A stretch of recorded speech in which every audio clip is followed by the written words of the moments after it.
So ons het verlede Sondag het ek 'n nuwe reeks begin in 2 Korintiërs.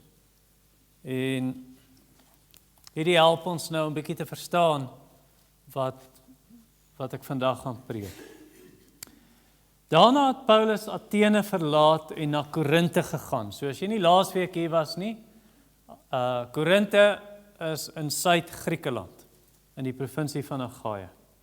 Daar het hy 'n Jood met die naam Aquila aangetref, 'n boerling van Pontus, wat tevore saam met sy vrou Priscilla daar aangekom het uit Italië, omdat Claudius, dis die keiser, beveel het dat alle Jode Rome moes verlaat.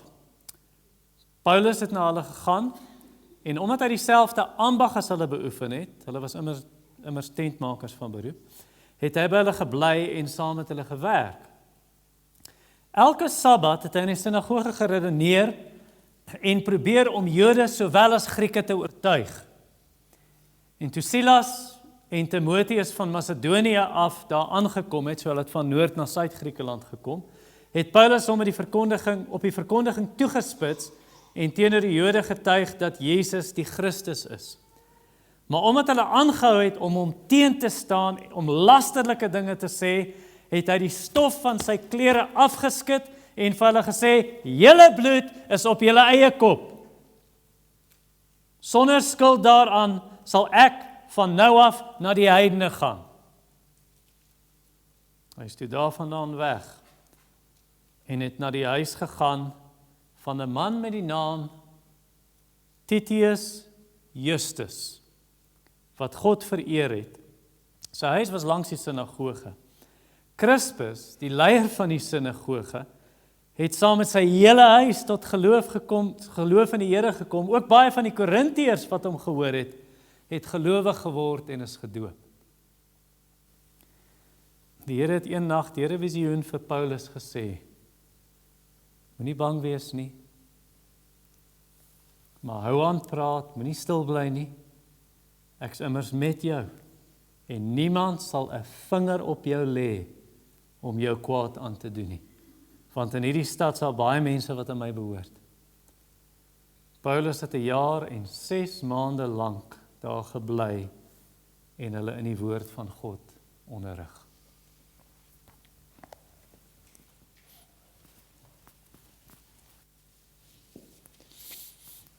So 2 Korintiërs hoofstuk 1 en vanoggend kyk ons na vers 3 tot 7. Verlede week met die afskop van die reeks het ons gepraat oor God se hart op papier.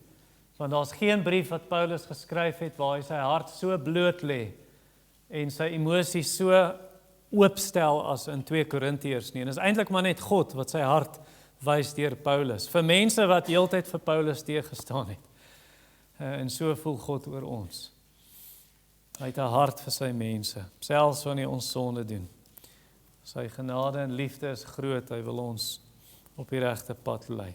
Nou vanoggend se tema is Vader van vertroosting. Ek het verlede jaar 'n reeks oor God die Vader gepreek en ek het vers 2 tot 4 hier gepreek en my tema was Vader van ontferminge. So dit klink amper dieselfde. Maar Vader van vertroosting in vers 3 tot 7, 2 Korintiërs 1. Kom ons bid saam. Ons hemelse Vader, ek wil vanoggend vir u vra, wil u nie vandag, soos ons nou laasweek gesien het, u hart op papier, wil u dit nie in ons harte kom plant, dat ons u hart vir ons sal sien, in ons benoudheid, in ons versoekings, en selfs in ons sondes. Kom wees ons barmhartig, o Vader. Amen. In 2012, toe ek en Deidre en ons kinders gaan vakansie hou, saam met my broer en sy vrou en hulle kinders in Belito. En een dag, toe ons op die strand is, toe het my kinders ver van die see af, het hulle hier by die rotse gespeel, regtig ver. En daar's poelietjies hier, en die see kom nie naby hulle nie. En ewe skielik toe's daar 'n fratsgolf, en hulle is met hulle rug na die see, wat jy mos nou nie eintlik moet doen nie. Toe sleep daai golf vir Nicole en vir Jennifer. En hy sleep Nicole oor rotse. dat haar knie stikkend is en haar voete stikkend is. Nicole, was dit op jou gesig ook? Nie op jou gesig nie, maar elmboog, sy was flenters gewees. En uiteindelik het die golf tot teen 'n muur gegaan, waar hy haar geslaan het. En sy huil en Jennifer huil, Jennifer het 'n hoër pyndruppel as Nicole, haar toon het eendag gebreek, het hy so staan, haar groot toon, en sy was okay. Die het er wel nie eens dokter toe vat nie, maar ons het.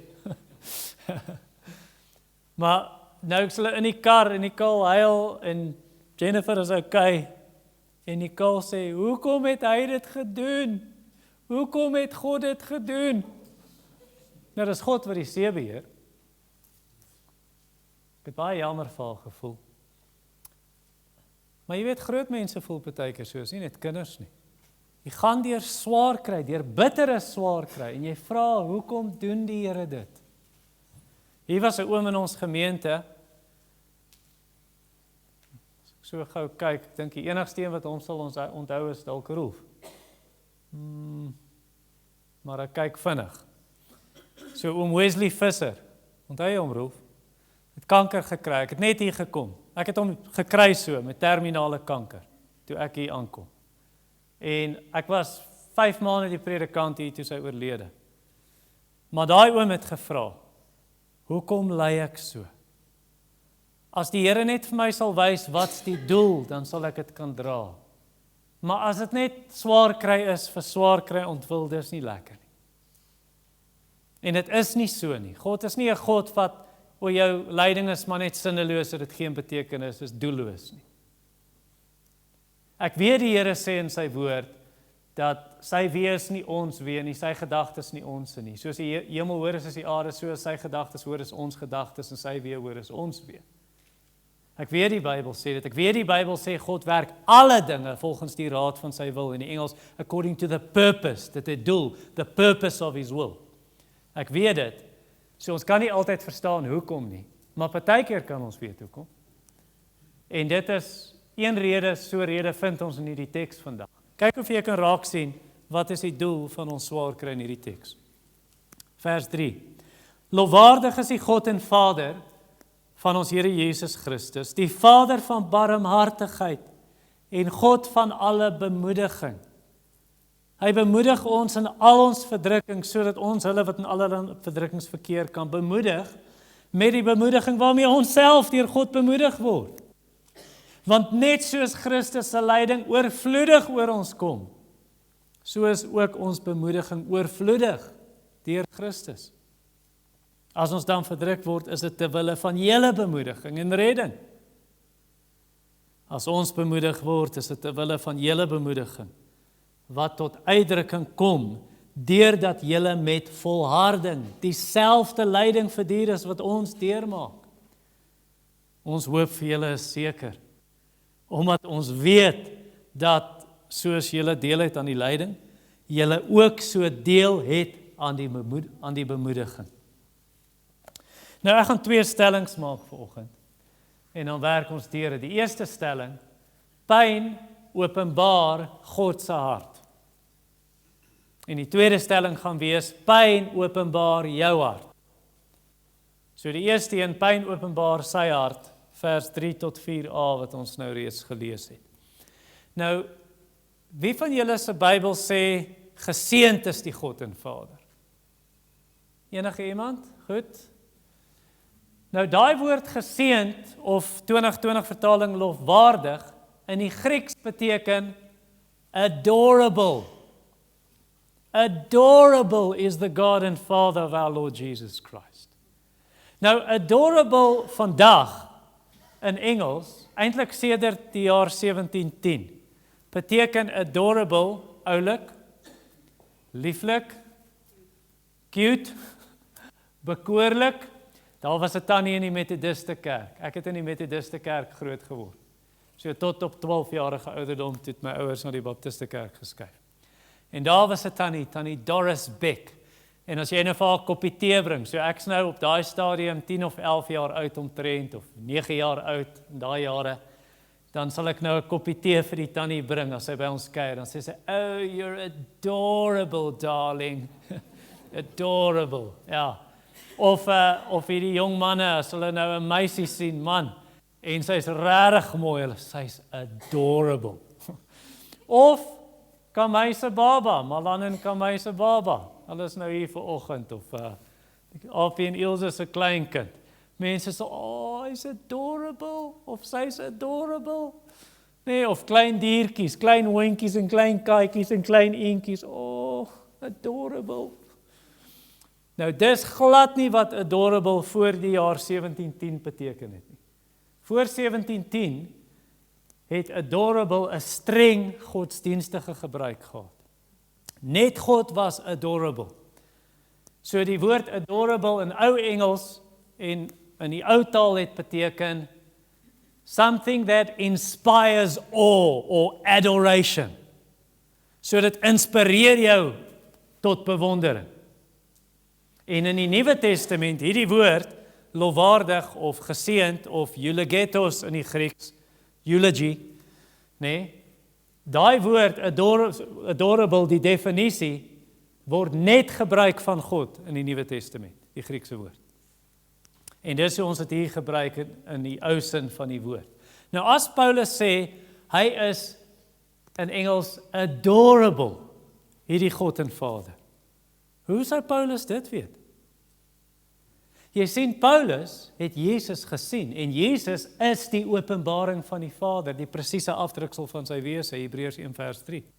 Hy is die afskynsel van God se heerlikheid. So Paulus het dit gesien, and it inspired adoration, wat hy net voor hom wil val. Die hemelwesens sien dit, in Openbaring 4 sien hulle God se heerlikheid, die glans daarvan, hierdie God wat op sy troon is, en hulle is in bewondering, hulle bedek hulle gesigte. Ons sien dit nie.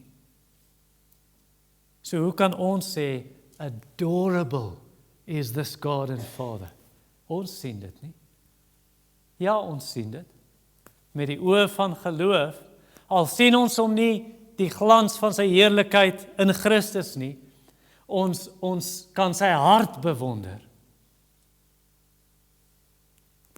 Jy sien, wanneer ons na hom kyk, hierdie God, soos hy vir ons beskryf word hier en elders in die skrif, hierdie Vader, dan moet jy daai idee wat jy van die Vader het, daai verkeerde idee moet jy van die tafel afvee. Daai idee wat Martin Luther van hom gehad het. Martin Luther, en eintlik dit was maar 'n idee in die tyd van Martin Luther en voor hom in die middeleeue, hulle het selfs kunswerke, waar Jesus hierdie onverbiddelike streng regter is op sy troon, en ons kan nie met hom praat nie, en jy kan nog minder met die Vader praat, wat vuur en vlam is in oordeel, en geregtigheid. En dit is hoekom jy met Maria praat, want 'n ma kan met haar seun praat, en hom oorreed, en hom ompraat, en dan kan hy met sy Vader praat, en dan het jy dalk 'n kans. En dalk is hierdie ma te verhewe, Moeder Maria, en dan moet jy maar met haar ma praat, Saint Anne, en vra asseblief, praat met Maria, dat sy met Jesus praat, dat hy met die Vader praat, en dan kan ek gehelp word. En Martin Luther eendag, toe sy op pad, op sy perd, en toe is daar 'n donderstorm, en die weerlig slaan hier by hom, en hy val op die grond neer, en hy roep uit, Saint Anne, help me, I swear I will become a monk. En uiteindelik die Here het hom daaruit gered, en sy lewe verander. Maar jy moet van daai idee ontslaa raak, van hierdie Vader wat sy kinders net wil oordeel, en ons kan nie eintlik na hom toe kom nie. Heeltemal 'n verkeerde idee. Vers 3 is die regte idee. Lofwaardig is die God en Vader van ons Here Jesus Christus, die Vader van 'n barmhartigheid en die God van alle bemoediging. Ja, ons verstaan hy's 'n heilige God, hy's 'n God van geregtigheid, maar teenoor sy kinders, hier's wat jy moet sien. Hy's die God en Vader van ons Here Jesus Christus. Ons Here Jesus. Dit beteken as jy in Jesus vertrou as jou verlosser, as jou Here, ons Here Jesus, dan is hy ook jou Vader. Want aan almal wat hom, Jesus, aangeneem het, aan die wat in hom glo, aan hulle het hy die reg gegee om kinders van God te word. Nou, hy is nie 'n bose vader nie. Hy is nie 'n slegte vader nie. Soos 'n man wat ek ken, wat 'n slegte vader is. 'n man wat kookwater op sy kinders gooi. 'n man wat sy dogter met die vuis slaan en bo op hulle spring en hulle verwrig. 'n wrede man, 'n wrede pa. Nee, ons Vader, as jy daai term sien, Vader, moet jy nie daaraan dink nie. Jy moet dink aan wat Jesus gesê het. Julle Vader in die hemel is volmaak. Wie is volmaak soos julle Vader in die hemel volmaak is? Matteus 5:48. Jy moet dink aan 'n Vader soos Matteus 7:11. Hoeveel te meer sal julle Vader wat in die hemel is, goeie dinge gee aan die wat hom vra. Jy moet aan so 'n Vader dink. En as ons dan dink aan so 'n Vader, 'n volmaakte Vader, 'n goeie Vader, as 'n volmaakte Vader, hoekom word God 'n Vader genoem? Wat gee 'n Vader? Wat maak 'n Vader 'n Vader? Net 'n pa op aarde. Hy het kinders. Hy gee lewe, hy bring lewe. En hierdie Vader gee lewe. En wat maak 'n Vader 'n Vader?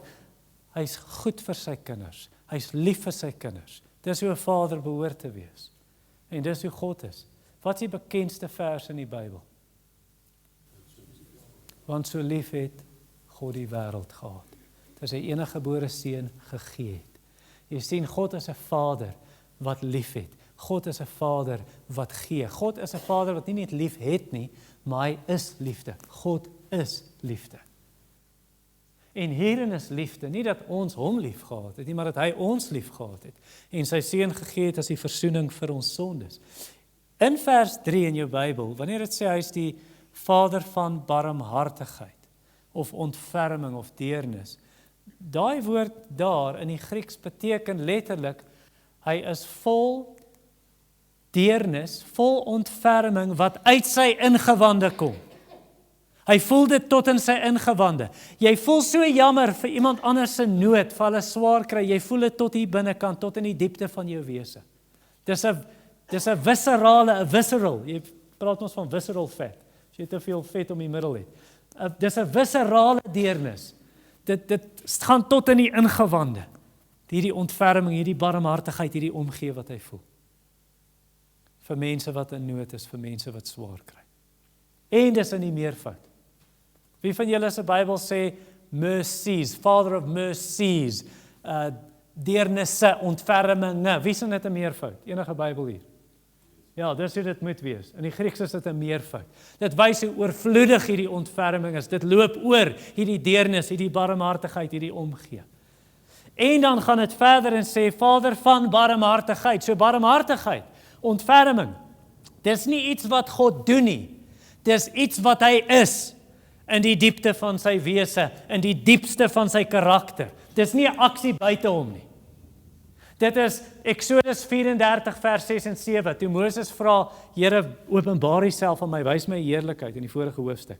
En dan in hoofstuk 34, dan openbaar die Here sy naam. Hy wys wie hy is in die diepte van sy wese.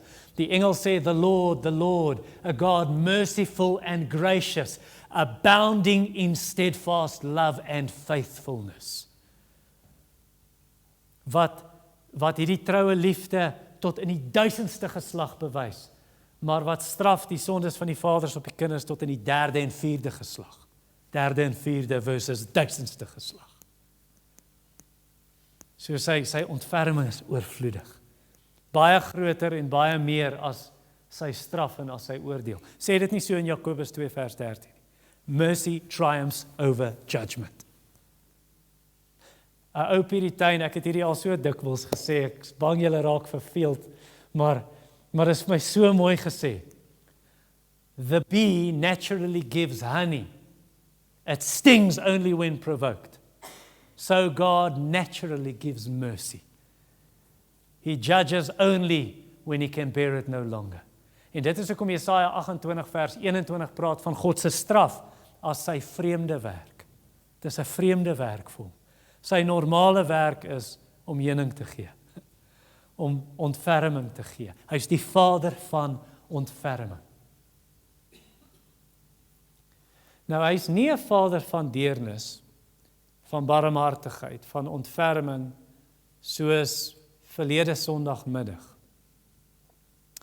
Laas Sondagmiddag, toe gaan ek hospitaal toe, Arwyp. Toe staan die Jackie nog daar en oom Theo en Klein Berge. En terwyl ek vir oom Theo staan en wag, want daar's 'n gordyntjie voor sy bed in die ICU, in die intensiewe sorg. Ek het vir 20 minute gewag. En toe kyk ek na die siek mense daar, en terloops, hy was toe nie daar nie.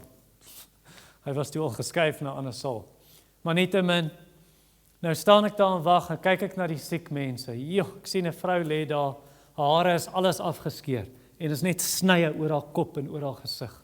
Weet nie, was sy in 'n ongeluk en so pyp, 'n dik pyp, wat met so 'n masker oor haar gesig. Sy lê net daar in die masjiene gaan en piep, piep, piep. Langs haar lê 'n man, en hy lê ook met so 'n pyp, en hy lyk dood. Hy staar net so, sy oë stokstyf. Staar hy net so. Dink ek, is daai ou dood? Sien ek sy oë knip. Sien ek die ellende van hierdie mense. Ek het so 'n deernis in my hart, so 'n compassion gevoel. So jammer gevoel vir hierdie mense. En toe dink ek net aan die sondeval. Adam en Eva, en kyk wat 'n ellende het dit in hierdie wêreld gebring. Toe dink ek, hoe moet God voel? Sy hart. Maar dis nie hoe God voel nie. God het nie hierdie deernis en ontferming en barmhartigheid, en hy staan soos ek daar, en hy kan niks doen om hierdie mense te help uit hulle ellende nie. God is nie so nie.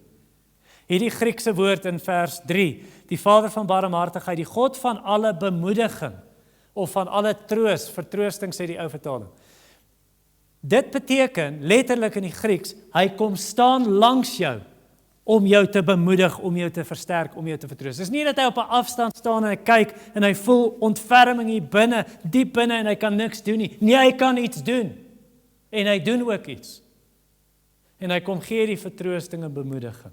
En selfs wanneer hy iemand stuur om jou te kom vertroos, jou te kom bemoedig, soos hy vir Titus gestuur het. Kyk gou in hoofstuk 7 vers 6.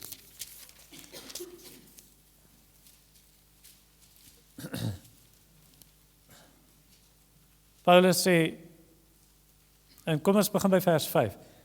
Want selfs nadat ons in Macedonië gekom het, dis Noord-Griekeland, het ons liggaamlik geen rus gehad nie. En het ons van alle kante verdrukking ervaar, van buite aanslae, van binne angs. Paulus was benoud. Maar God wat die neerslagtiges bemoedig, het ons bemoedig deur die koms van Titus. Toe Titus die goeie nuus bring en sê, die Korintiërs is jammer, hulle het jou so sleg behandel. Hulle het berou daaroor. Paulus se hart was so vertroos, het was so bemoedig. Maar selfs as die Here iemand stuur, 'n ander mens om jou te kom bemoedig, dan sit nie net, hy stuur 'n brief, soos ek stuur vir Deidre 'n WhatsApp en sê vir haar, moenie bekommer nie. Nee. Dis nie wat God doen wanneer hy iemand stuur nie. God kom self. En hy kom self en hy kom sit 'n hand op 'n skouer. En hy's by jou. En hy praat jou moed en hy vertroos. Al stuur hy iemand, hy self daar. Het julle geweet, julle weet mos die Heilige Gees word die trooster genoem, nee, in Johannes 14, Jesus sê, hy gaan 'n ander trooster stuur. Het julle geweet die Vader, die Seun en die Heilige Gees is 'n trooster? Want hier is dit Vader van bemoediging, Vader van barmhartigheid, God van alle bemoediging, of ou vertaling, God van vertroosting. En Jesus word genoem the consolation, die vertroosting van Israel. En Jesus word genoem daai een wat langs jou inkom om te vertroos en te bemoedig. In 1 Johannes 2, daar word hy voorspraak of advokaat vertaal. Maar dis dieselfde Griekse stam. En is hierdie God wat na jou toe kom. En hy vertroos jou deur die skrifte. Hoor gou wat sê Paulus in Romeine 15, vers 4 en 5. Romeine 15, vers 4.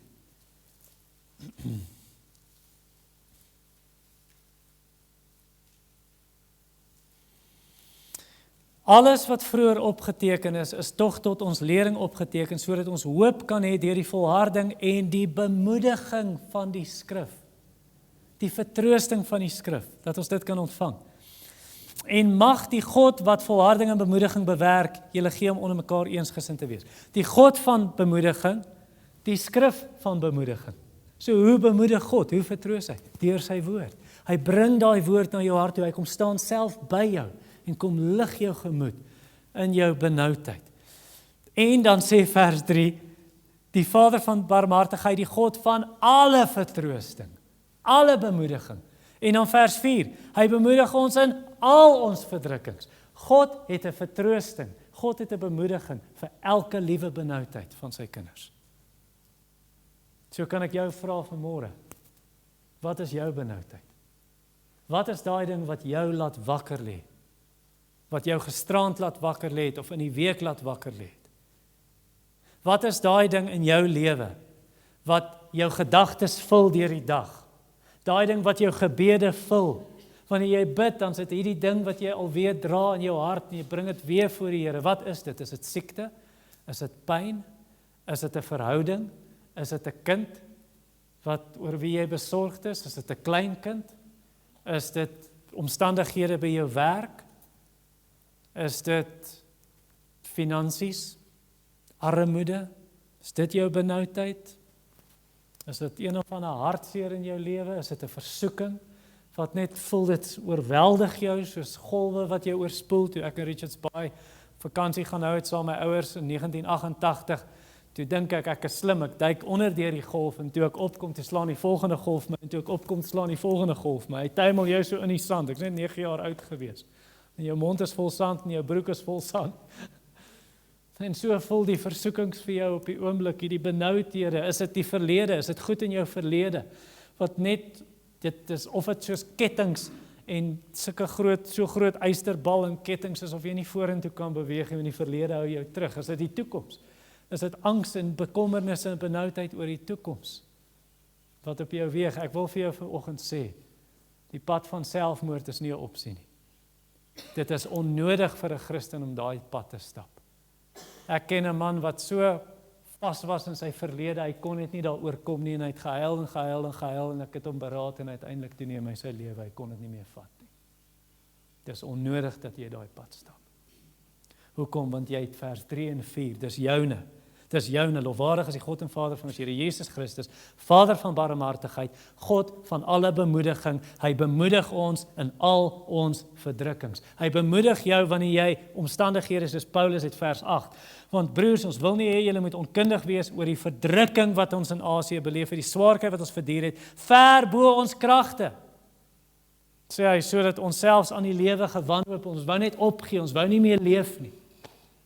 Paulus was in daai plek. Maar hy het daai God van vers 3 en 4 is sy God. Daai Vader is sy Vader. En jy het daai selfde Vader as jy in die Here Jesus Christus glo.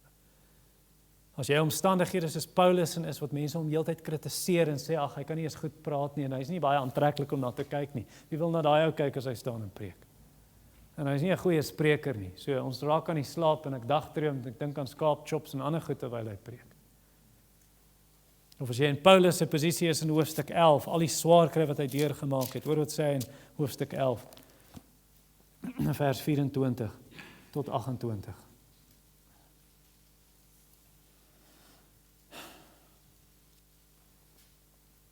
Hoofstuk 11, vers 24. Van die Jode het ek 5 keer 40 goue minus 1 gekry. 3 maal is ek met stokke geslaan, vers 25, hoofstuk 11. 1 maal is ek gestenig.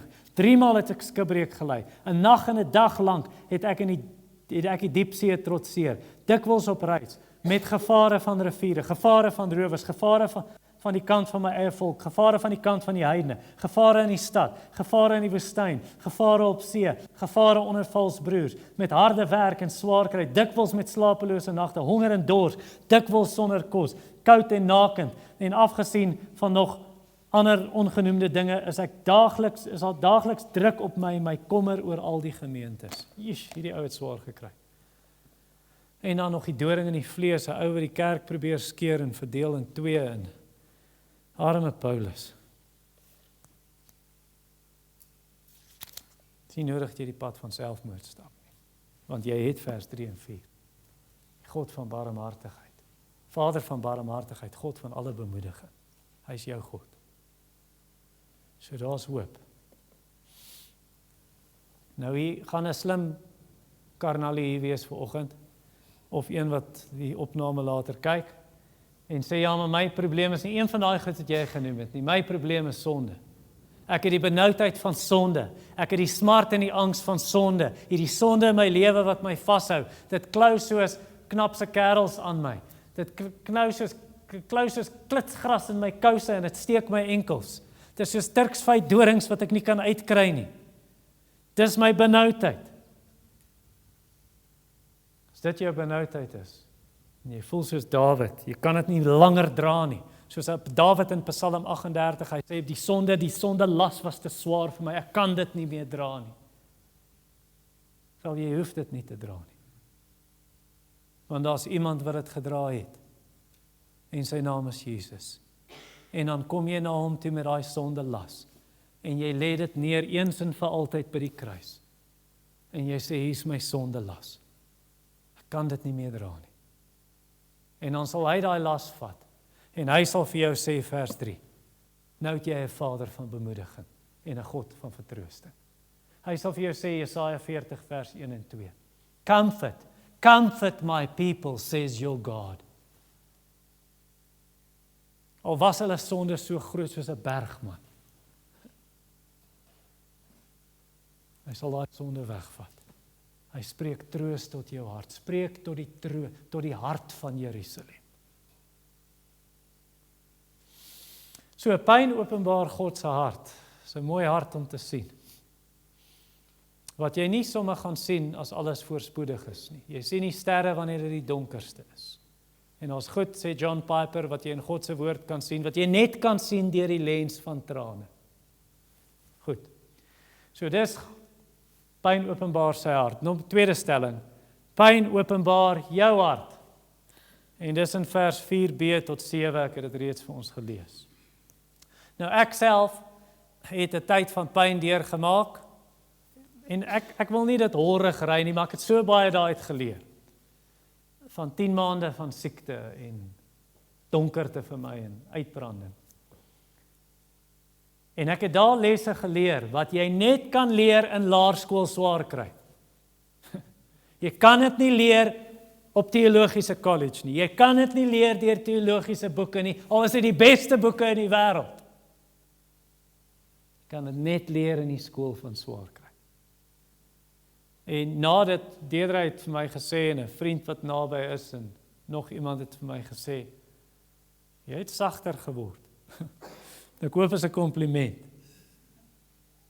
En dis nie iets om in te roem nie, dis net iets wat ek gesien het, jy kan ander nie troos, as jy nie self in hulle sandale was nie. Nie self in die skool van swaar kry was nie. Maar as jy daardeur is, dan kan jy op 'n nuwe manier troos, wat jy nie voorheen kon. Amper soos 'n blom. As jy nou, is hierdie regtig? Ja, dis regte blomme. So, as jy nou 'n blom vat, kom ons sê 'n roos, maar dis mos daai, ek noem dit my oumakie roos.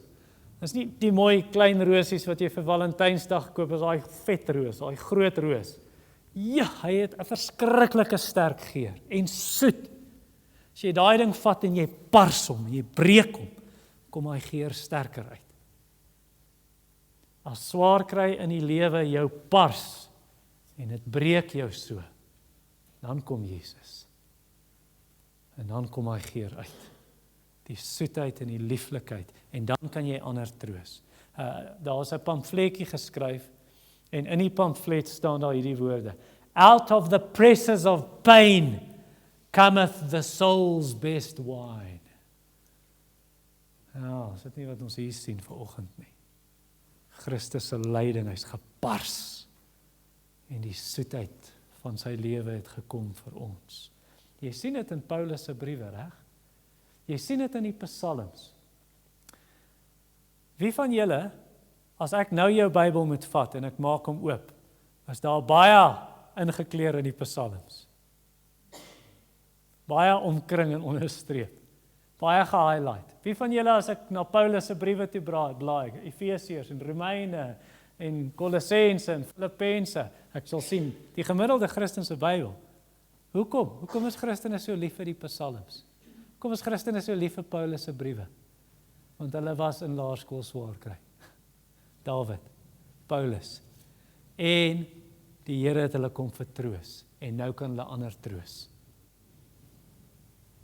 En Jesus het selfs aan Paulus verskyn in die boek Handelinge buiten vir die Damaskuspad, 2 ander kere wat Jesus aan hom verskyn, 1 keer 'n engel, om hom te vertroos, om hom te bemoedig in sy swaar kry, in sy benoudheid. En dis hoe die Here jou sal gebruik. As jy in daai swaar kry is, en die Here Jesus kom vertroos jou, dan kan jy ander so vertroos. En jy moet, vers 4, hy bemoedig ons in al ons verdrukkings, sodat ons hulle wat in allerhande verdrukkings verkeer, kan bemoedig met die bemoediging waarmee ons self deur God bemoedig word. En dit gaan slegs gebeur as jy deur lyding is. Jy gaan dit nie effektief kan doen andersins nie. Jy moet vers 5 hê, want net soos Christus se lyding oorvloedig oor ons kom, so is ook ons bemoediging oorvloedig deur Christus. En onthou, Jesus weet hoe om jou te troos. Hy weet, hy self is deur oorvloedige lyding aan die kruis. En hy weet daarom hoe om jou oorvloedig te bemoedig, te vertroos. Hy is nie soos jy en ek nie. Jy sien, Johan, as jy deur 'n bitter moeilike tyd gaan, dan kan ek maar daar saam met jou sit en jou probeer bemoedig, maar ek kan nie voel wat jy voel nie. Want Spreuke 14 sê vir ons, die hart voel sy eie droefheid. Niemand kan dit saam met jou voel nie, maar Jesus kan. Want Jesaja 63 sê vir ons, in al hulle benoudhede was hy benoud. En Hebreërs 4 vers 15 sê vir ons, ons het nie 'n hoëpriester wat geen medelee met ons swakheid kan hê nie, maar een wat in elke opsig soos ons versoek was, behalwe hy was sonder sonde. Hy het medelee met ons. Hy voel jou hart, want hy was daar, hy was in jou skoene, hy voel tot in jou siel. As jy nie dit deurgemaak het nie, selflyding nie, en self Christus se oorvloedige troos beleef het nie, dan is jou troos vir ander mense leeg, jou troos is hol, jou bemoediging is niks werd nie. En dan sê soos iemand sê Spreuke, jy sing 'n vrolike liedjie wanneer hy daar in die gat is, daar in die grond is, sy tande in die stof, sy tande is gebreek teen die klippe, en dan sing jy vir hom, Filippense 4 vers 4, sê, verbly jou in die Here. Gaan nie werk nie. Spreuke sê, dis asof jy sy klere uittrek op 'n koue dag. Asof jy asyn op koek so 'n dag gooi, so dit sommer op die wond, maak dit net erger. Dit help nie. Nou ek probeer nie sê, jy moes eers self aan depressie gelei het, voor jy iemand wat depressief is kan help. Jy moes eers self 'n kind aan die dood afstaan, voor jy iemand kan troos wat 'n kind verloor het. Jy moet eers self kanker gehad het, voordat jy iemand wat kanker het kan vertroos en so aan en so voorts. Nee, dis nie waar nie. As dit so was, dan kan jy niemand troos nie. Want jy het nie elke liewe ding deurgemaak wat elke ander persoon deurgemaak het. As dit so was, kan jy nie eers die persoon help wat net soos jy ly dieselfde tipe swaar kry het nie, want niemand se swaar kry is presies dieselfde nie. Buitendien, daar's mense wat presies dieselfde omstandighede het as jy. Hulle het ook 'n kind aan die dood afgestaan. Hulle is ook depressie deurgegaan. Hulle het ook terminale of stage 4 kanker gehad. En hulle kan jou nie reg troos nie. Weet jy hoekom? Want hulle is bitter teen God. Hoe gaan so 'n ou jou troos? Hulle het nie self die vertroosting van Christus beleef nie. Hulle is kwaad vir God. So dis nie die tipe persoon wat jy wil hê jy moet bemoedig en moet vertroos nie. Nee, wat ek liewer sê is, solank jy vers 5 gehad het, net soos Christus se lyding oorvloedig oor ons kom, so is ook ons bemoediging oorvloedig deur Christus. As jy daai oorvloedige lyding gehad het, jy is deur diep waters, en jy het oorvloedige vertroosting beleef, dan kan jy ander troos, met Christus se troos wat na jou gekom het. Dan kan jy eintlik iemand in enige swaar kry help. Want vers 4 sê vir ons, tweede deel, ons gaan deur die verdrukking, sodat ons hulle wat in allerhande verdrukkings verkeer kan bemoedig. Allerhande verdrukkings, nie net dieselfde een wat jy deurgemaak het nie.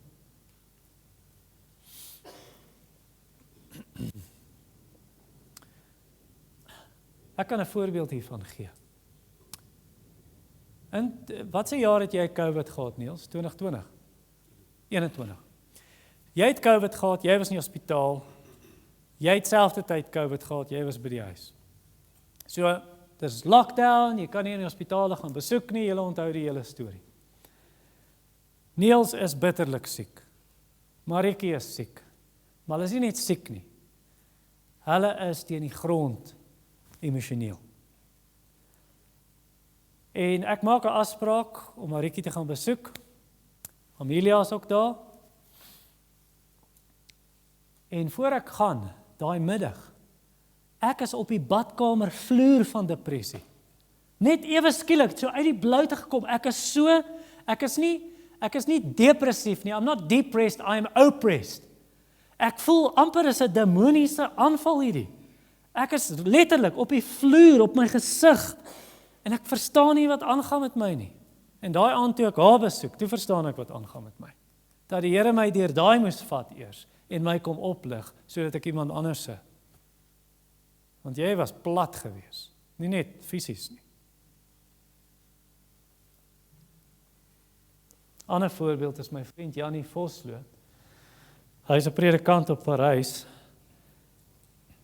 Hy het op 'n stadium in sy lewe gedink, hy het die onvergeeflike sonde gepleeg, die sonde teen die Heilige Gees, lastering teen die Gees. Maar dit was 'n bitter moeilike tyd. Die Here het hom deur dit gehelp en lang storie kort. Janie sê omdat hy daai deur gegaan het hy baie geduld met mense wat geestelik net teen die grond is. En hy het baie simpatie en medelee met hulle. Maar die Here het hom eers deurgevat. En nou kan hy ander help. Het mag selfs wees dat die Here nie net vers 6, as ons dan verdruk word ter wille van julle bemoediging. So ons kry die swaar kry en dan die troos en nou kan ons julle bemoedig. Maar dit is nie net dat jy ander kan bemoedig, dit mag selfs wees dat die Here jou gebruik om ander te red. Want vers 6 gaan verder en sê, as ons dan verdruk word, is dit ter wille van julle bemoediging en redding. As ons bemoedig word, is dit ter wille van julle bemoediging, wat tot uitdrukking kom deur dat julle met volharding dieselfde lyding verduur, as wat ons deurmaak. Ek dink aan 'n voorbeeld. Kan enige van julle dink aan 'n voorbeeld van iemand wat tot bekering gekom het, want iemand anders het swaar gekry? Iets in die Bybel. Daai ou sou nie gered geword het as hierdie ou nie swaar gekry het nie. Paulus, hy's in die tronk, sy rug is oopgeslaan, sy bene is stikkend geslaan, want die Romeine slaan jou enige plek. Daar sit hy in die tronk en boeie hy en Silas, en die tronkwag kom tot bekering deur hulle getuienis. In Filippense 1, hy sê, moenie mismoedig wees dat ons in die tronk is nie, dis tot die bevordering van die evangelie. Die keiser se huisgesin het tot bekering gekom. Hy sê dit in Filippense 1 en Filippense 4. As hy nie in die tronk was, sou dit nie gebeur het nie. In Handelinge 18, hy draai weg van die Jode af, die Jode jaag hom weg, hulle wil nie hoor nie. Hy sê, dan gaan ek na die heidene toe, ek skud stof van my klere af, hulle sal luister. Die heidene se bekering is van die Jode dit verwerp. En is in die stad Korinthe, hulle verstaan. So is jy beskikbaar dat die Here jou so kan gebruik. Is jy beskikbaar dat die Here deur jou ander mense kan troos. En jy kan vir my sê, ja, ek wil vir jou vra, wie? Wie? En wanneer gaan jy dit doen? Want het is maklik om te sê, ja, ek kan iemand anders troos. Wanneer? Of is jy te besig, jy kom nie by ander uit nie, want jy bly nie in die Kaap nie, jy bly in Gauteng, maar die Kaap vang op. Jy is besig, en ons het palisades en elektriese heininge, ons het honde, ons het besige skedules, ek het nie tyd nie.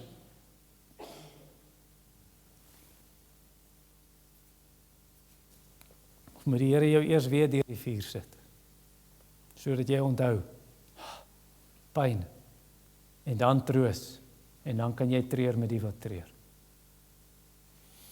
Of as jy dalk op die huidige oomblik in die vuur, jy is in die vuur soos Samuel Rutherford was. Samuel Rutherford was 'n predikant in Skotland, en hy is tronk toe vir sy geloof, 1600. Hy sê, ek het gevoel die Here het my verlaat. En later toe sê ek, so jammer ek het teen Christus gepraat. En gesê, Here, U het my verlaat. Hy sê, hy het my nie verlaat nie. Hy het my nie verlaat nie, dis of hy 'n masker opgehaal het en ek kon hom nie sien, hy het die masker afgehaal en ek het sy deernis en liefde en ontferming gesien, sy omgee vir my. En ek het so net 'n sin van sy liefde gehad en 'n sin van sy nabye daar in die tronk, en dan skryf hy van die tronk as my paleis.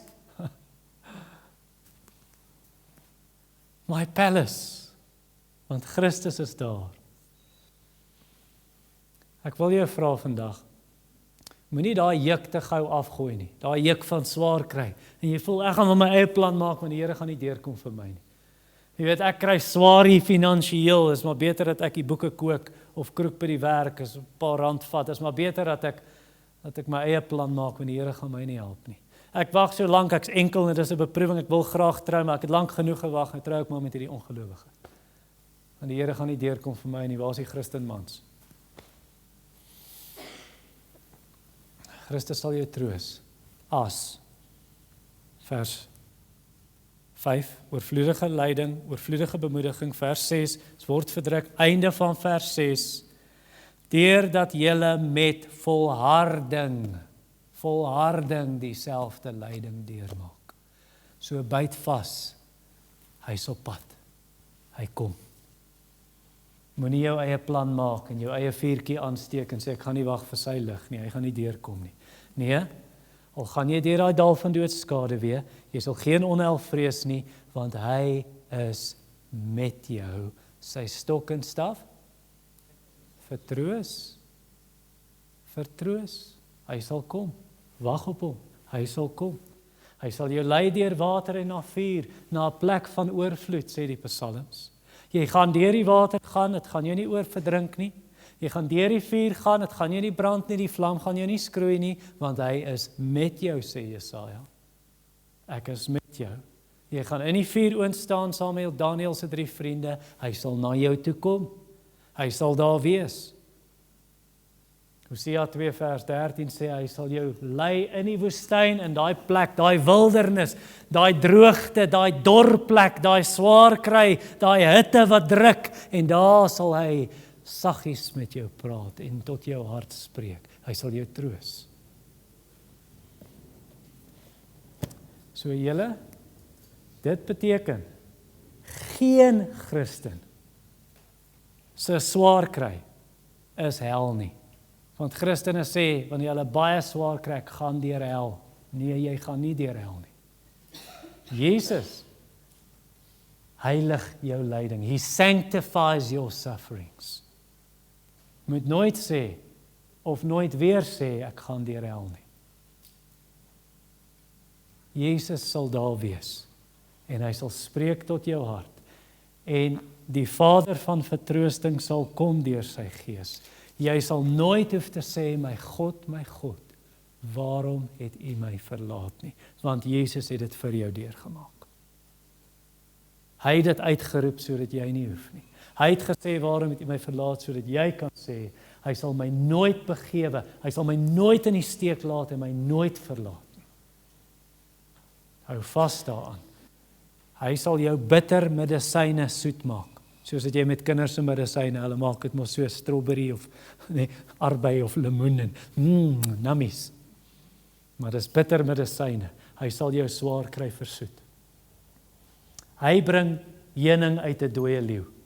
En daai dooie leeu is jou swaar kry. Hy kan heuning uitbring, vertroosting, versoeting daar uitbring.